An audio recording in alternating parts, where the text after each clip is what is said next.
Praise the Lord. Hallelujah.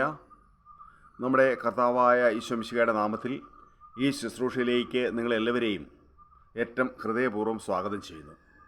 പ്രിയമുള്ളവർ, ഇന്ന് നമ്മൾ വളരെ സ്വർഗത്തിൻ്റെ വിസ്മയകരമായ ഒരു സംരക്ഷണത്തെ പറ്റി ഒന്ന് ധ്യാനിക്കുകയാണ്. ഞാൻ ഇപ്പോൾ ഒരു 50-ൽ പരം വീഡിയോ ചെയ്തിട്ടുണ്ട്. ചെറിയ ചെറിയ വീഡിയോസാണ്. ഇത് 100% എൻ്റെ ജീവിതവുമായി എനിക്ക് നേരിട്ട് ബന്ധമുള്ള ഞാൻ അനുഭവിച്ച ദൈവസ്നേഹമാണ് ഇന്നോളം നിങ്ങളോട് പങ്കുവച്ചിട്ടുള്ളത്. ഇതും അതുപോലെ ഒരു തീവ്രമായ ദൈവസ്നേഹത്തിൻ്റെ ഒരു വഴികളാണ്. സ്വർഗത്തിൻ്റെ വാക്കുകളിൽ വർണ്ണിക്കാൻ കഴിയാത്ത വിസ്മയകരമായ ഒരു സംരക്ഷണത്തിൻ്റെ വചന വഴികളിലൂടെയാണ് ഇന്ന് നമ്മൾ യാത്ര ചെയ്യുന്നത്. പുറപ്പാട് പുസ്തകം അതിൻ്റെ 14-ാം അധ്യായം 14-ാം വചനം. പുറപ്പാട് 14:14. കർത്താവ് നിങ്ങൾക്ക് വേണ്ടി യുദ്ധം ചെയ്യും, നിങ്ങൾ ശാന്തരായിരുന്നാൽ മതി. എനിക്ക് യഥാർത്ഥത്തിൽ എൻ്റെ ദൈവത്തിൽ ഇതുപോലൊരു പ്രത്യാശയും ശരണവും ഉണ്ടെങ്കിൽ, എൻ്റെ ദൈവത്തിൽ എനിക്കിതുപോലൊരു ആശ്രയവും ഒരു സമർപ്പണവും വിശ്വാസവും ഉണ്ടെങ്കിൽ, എൻ്റെ ദൈവം എനിക്ക് വേണ്ടി യുദ്ധം ചെയ്യുന്നത്, എൻ്റെ ദൈവം സ്വർഗത്തിൻ്റെ സഹായകനാൽ എന്നെ സംരക്ഷിക്കുന്ന, സ്വർഗത്തിൻ്റെ ഒരു അഭിഷേകത്തിന് നിറവിൽ എന്നെ അവിടുത്തെ വലതുകരം പിടിച്ച് നടത്തുന്ന അനുഭവം ഓരോ നിമിഷവും ഓരോ ദിവസവും ഓരോ അനുഭവങ്ങളിലൂടെ നമുക്ക് തിരിച്ചറിയാൻ കഴിയും. അപ്പോൾ കർത്താവ് എനിക്ക് വേണ്ടി യുദ്ധം ചെയ്യാൻ തക്ക വിധത്തിൽ ഞാൻ കർത്താവിൻ്റേതായിട്ടുണ്ടോ? നമുക്ക് ഏതെങ്കിലും ഒരു ബന്ധമില്ലാത്ത ഒരാൾക്ക് വേണ്ടി നമ്മൾ യുദ്ധം ചെയ്യില്ല. നമുക്ക് വേണ്ടി യുദ്ധം ഒരാൾ ചെയ്യണമെങ്കിൽ ആ ആൾ നമ്മളെ അതുപോലെ സംരക്ഷിക്കാൻ ബാധ്യതയുള്ളയാളാണ്. അങ്ങനെ ദൈവം എന്നെ സംരക്ഷിക്കാൻ ശരിക്കും ബാധ്യത ദൈവത്തിനുണ്ട്. പക്ഷെ ഞാൻ ദൈവത്തോട് ചേർന്ന് നിൽക്കുന്ന ഒരു വ്യക്തിയാണെങ്കിലേ ഈ അഭിഷേകം അനുഗ്രഹമായി എന്നിലേക്ക് അണപൊട്ടി ഒഴുകുകയുള്ളൂ. അതുകൊണ്ട് വളരെ വ്യക്തമായി അതിനെക്കുറിച്ച് അല്പം കൂടി ഒരു ക്ലാരിറ്റി ഉണ്ടാകാനൊരു വചനം 46-ാം സങ്കീർത്തനത്തിൽ പറയുന്നുണ്ട്. ശാന്തമാക്കുക, ഞാൻ ദൈവമാണെന്ന് അറിയുക. അതുകൊണ്ട് ഈ അനുഗ്രഹം എനിക്ക് കിട്ടുവാൻ എനിക്ക് തടസ്സമാകുന്ന ദൈവത്തിലുള്ള എൻ്റെ ഒരു ആശ്രയ സമർപ്പണം എവിടെയെങ്കിലും കുറഞ്ഞു പോകുന്നുണ്ടെങ്കിൽ, ദൈവത്തിൽ ഉള്ള എൻ്റെ ഒരു വിശ്വാസത്തിൻ്റെ എവിടെയെങ്കിലും എനിക്ക് തകർച്ചയേകുന്നുണ്ടെങ്കിൽ, എനിക്ക് തകർച്ചയിലൂടെ ഞാൻ കടന്നു പോകുന്നുണ്ടെങ്കിൽ ഈ അനുഗ്രഹം പ്രാപിക്കാൻ തടസ്സമാണ്. അത് വചനം പറയുകയാണ്, കർത്താവ് നിങ്ങൾക്ക് വേണ്ടി യുദ്ധം ചെയ്യുന്നുണ്ട്, യുദ്ധം ചെയ്തുകൊണ്ടിരിക്കുകയാണ്. ആ യുദ്ധത്തിൽ നമ്മൾ വിജയിക്കുന്ന 100 സമർപ്പണം. കാരണം കർത്താവാണ് നമുക്ക് വേണ്ടി യുദ്ധം ചെയ്യുന്നത്. നമ്മൾ ശാന്തരായി ഇരുന്നാൽ മതി. അതല്ലേ ശാന്തമാകുക, ഞാൻ ദൈവമാണെന്നറിയുക. ദൈവം ഞാൻ എൻ്റെ ഏതെങ്കിലും കഴിവോ സംവിധാനമോ ക്രമീകരണമോ മുൻകരുതലോ ഒരുക്കമോ അല്ലെ അതിനുവേണ്ടി ഞാൻ എൻ്റെ ക്രയശേഷി ഞാൻ ഒത്തിരി വ്യയിച്ചതോ അല്ല. ഞാൻ ശാന്തമായിരുന്നാൽ മതി. ദൈവത്തിൻ്റെ വിസ്മയകരമായ പ്രവർത്തനങ്ങൾ എൻ്റെ കണ്ണുകൾ കൊണ്ട് കാണുവാൻ തക്ക വിധത്തിൽ ദൈവം എന്നെ ഒരു ഉപകരണമാക്കി മാറ്റുന്നുണ്ട്. അവിടുത്തെ സംരക്ഷണത്തിന് ഞാൻ അനുഭവിച്ചതിൻ്റെ സാക്ഷ്യമാക്കി എന്നെ അവിടുന്ന് മാറ്റുന്നുണ്ട് എന്ന് ഞാൻ തിരിച്ചറിയണം. ഇതിന് തത്തുല്യമായ ഒരു വചനം ജെറമ്യാ പ്രവചനം അതിന് 39-ാം അധ്യായം 17-18 വചനങ്ങളിൽ പറയുന്നുണ്ട്.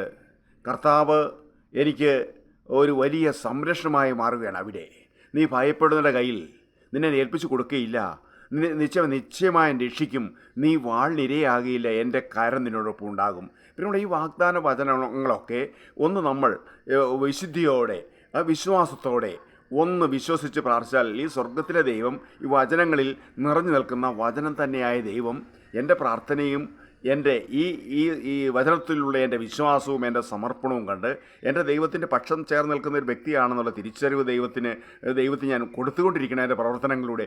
അങ്ങനെയാകുമ്പോൾ ഈ അഭിഷേകം കണ്ടോ, എനിക്ക് വേണ്ടി യുദ്ധം ചെയ്യുന്ന കർത്താവ്, ഞാൻ ശാന്തത അനുഭവിക്കണം, ഞാൻ ഭയപ്പെടുന്ന ഒരനർത്ഥങ്ങളിലേക്കും എന്നെ ഒരിക്കലും ദൈവം തള്ളിവിടുകില്ല. അഥവാ ഞാൻ ഏതെങ്കിലും ഒരു പ്രതിസന്ധിയിലൂടെ ഒരു ക്രൈസിസിലൂടെ കടന്നു പോയാൽ എൻ്റെ ദൈവം എൻ്റെ കൂടെ ഉണ്ടാകും. എൻ്റെ ദൈവം സംരക്ഷണം നൽകി എന്നെ അനുഗ്രഹിക്കുമെന്നുള്ള കാര്യത്തിൽ യാതൊരു സംശയമില്ല. അതുകൊണ്ട് എൻ്റെ ദൈവത്തോട് ഞാൻ എത്രമാത്രം ചേർന്ന് നിൽക്കുന്നു അതനുസരിച്ചായിരിക്കും ഓരോ കാര്യങ്ങളും എൻ്റെ ജീവിതത്തിൽ പ്രവർത്തന മേഖലകളിൽ പുരോഗതി ഉണ്ടാകുന്നത്. വീണ്ടും നമുക്ക് ജോഷുവയുടെ പുസ്തകം 1-ാം അധ്യായം 5-ാം വചനത്തിൽ വചനം ശ്രദ്ധിച്ച് കേൾക്കണം. നിൻ്റെ ആയുഷ്കാലത്തൊരിക്കലും, ഇങ്ങനെ തന്നെയാണ് വചനം പറയുന്നത്, നിൻ്റെ ആയുഷ്കാലത്തൊരിക്കലും ആർക്കും നിന്നെ തോൽപ്പിക്കാൻ കഴിയില്ല. കാരണം മോശയോട് എന്നതുപോലെ നിന്നോട് കൂടെയും ഞാൻ ഉണ്ടായിരിക്കും.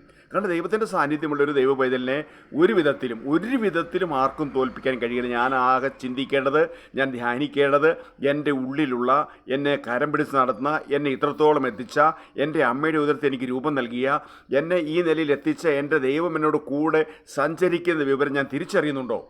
അങ്ങനെ ഞാൻ എൻ്റെ ദൈവം എൻ്റെ കൂടെ നടക്കുന്ന ഞാൻ തിരിച്ചറിഞ്ഞിട്ടുണ്ടെങ്കിൽ അതിനോട് ചേർന്ന് നിൽക്കുന്നൊരു വചനമാണ് സങ്കീർത്തനങ്ങൾ 115 സങ്കീർത്തനത്തിൻ്റെ 12 വചനം. കർത്താവിന് നമ്മെക്കുറിച്ച് വിചാരമുണ്ട്, അവിടെ നമ്മളെ അനുഗ്രഹിക്കും. കർത്താവിന് നമ്മുടെ ഏതെങ്കിലും ഒരു സംവിധാനങ്ങൾ കണ്ടിട്ടല്ല, പക്ഷേ എൻ്റെ ഉള്ളിലുള്ള ഈ യേശുവിനെ ഞാൻ ഉജ്ജ്വലിപ്പിച്ചാൽ, എൻ്റെ ഉള്ളിലുള്ള ദൈവിക സാന്നിധ്യം ഞാൻ ഉജ്ജ്വലിപ്പിച്ച് പ്രവർത്തന തലത്തേക്ക് കൊണ്ടുവന്നാൽ വചനം പറയുകയാണ് കർത്താവിന് നമ്മെക്കുറിച്ച് വിചാരമുണ്ട്, അവിടെ നമ്മളെ അനുഗ്രഹിക്കുക. അതെ, അനുഗ്രഹിക്കുക തന്നെ ചെയ്യുന്ന ദൈവമാണ്, അവിടെ നമ്മളെ അനുഗ്രഹിക്കുക തന്നെ ചെയ്യും. അതല്ലേ നെഹെമ്യാ 2:20 പറയുന്നത്.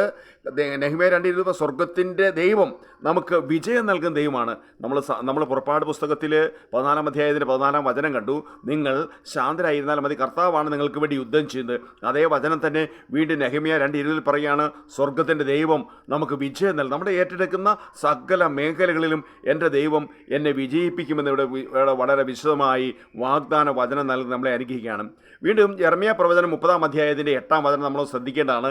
സൈന്യങ്ങളുടെ കർത്താവ് അരുളി ചെയ്യുന്നു, ഞാൻ അവരുടെ കഴുത്തിലെ നുകം തകർക്കും, കെട്ടുകൾ പൊട്ടിക്കും. അതുകൊണ്ട് ഞാൻ ഏതെങ്കിലും പാപശാപ ബന്ധനങ്ങളിൽ കെട്ടുപിണഞ്ഞ് കിടക്കുന്ന വ്യക്തിയാണെങ്കിൽ, എനിക്ക് വിടുതൽ കിട്ടാത്തൊരു വ്യക്തിയാണെങ്കിൽ, സൗഖ്യം പ്രാപിക്കാത്തൊരു വ്യക്തിയാണെങ്കിൽ, ഞാൻ അവനിലുള്ള ശരിയായ ആശ്രയമുണ്ടെങ്കിൽ, എനിക്ക് എൻ്റെ ദൈവത്തിന് ശരിയായ ഒരു ആശ്രയമുണ്ടെങ്കിൽ, തീർച്ചയായും എൻ്റെ ദൈവം എൻ്റെ പ്രാർത്ഥന കേട്ട് എന്നെ വിടുവിക്കുമെന്ന് ഞാൻ തിരിച്ചറിഞ്ഞുകൊള്ളണം. അങ്ങനെ വിടുവിക്കുന്ന ഒരു ദൈവമാണ്, എന്നെ സംരക്ഷിക്കുന്ന ദൈവമാണ്, എന്നെ അനുഗ്രഹിക്കുന്ന ദൈവമാണ് ഞാൻ തിരിച്ചറിഞ്ഞു കഴിയുമ്പോൾ വളരെ അത്ഭുതം എൻ്റെ ജീവിതത്തിൽ നടക്കും.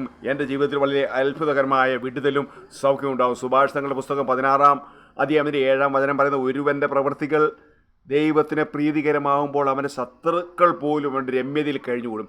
അതുകൊണ്ട് എൻ്റെ പ്രവൃത്തികൾ, എൻ്റെ നോട്ടം, എൻ്റെ സഞ്ചാരം, എൻ്റെ ചിന്തകൾ, എൻ്റെ വ്യാപനങ്ങൾ, എൻ്റെ പ്രാർത്ഥനാ ജീവിതമൊക്കെ ദൈവത്തിന് പ്രസാദകരമായി മാറുന്നുണ്ട്. എൻ്റെ ശുശ്രൂഷ ജീവിതമൊക്കെ ദൈവത്തിന് പ്രസാദകരമായി മാറുന്നുണ്ടെങ്കിൽ അവൻ്റെ ശത്രുക്കൾ പോലും അവനോട് ഇണങ്ങി രമ്യതയിൽ കഴിഞ്ഞുകൂടുന്ന ഒരു സാഹചര്യത്തിലേക്ക് വരും. അതുകൊണ്ട് എനിക്ക് ഈ അനുഗ്രഹം പ്രാപിക്കാൻ എന്നിൽ ഇനി ഏതെങ്കിലും കുറവുകൾ അവശേഷിക്കുന്നുണ്ടെങ്കിൽ ഞാനത് പരിഹരിക്കേണ്ട ഏതെങ്കിലും മേഖലയുണ്ട്. ഇപ്പോൾ തന്നെ അത് പരിശുദ്ധ അമ്മയുടെ വിമല ഹൃദയം വഴി നമ്മൾ ഈശ്വരത്തിലേക്ക് സമർപ്പിച്ച് പ്രാർത്ഥിച്ചാൽ, ഈ വചനത്തിൻ്റെ ഒരു അഭിഷേകം ഒന്ന് അവകാശപ്പെട്ട് പ്രാർത്ഥിച്ചാൽ, നിശ്ചയമായും വാഗ്ദാനങ്ങൾ വിശ്വസനായ എൻ്റെ ദൈവം എന്നെയും അത് നമ്മളെല്ലാവരെയും അനുഗ്രഹിക്കും. ഈ വചനം നമ്മളിൽ മാംസം ധരിക്കാൻ നമുക്ക് പരിശുദ്ധ അമ്മയോട് ചേർന്ന് പ്രാർത്ഥിക്കാം. Praise the Lord. Amen. Hallelujah.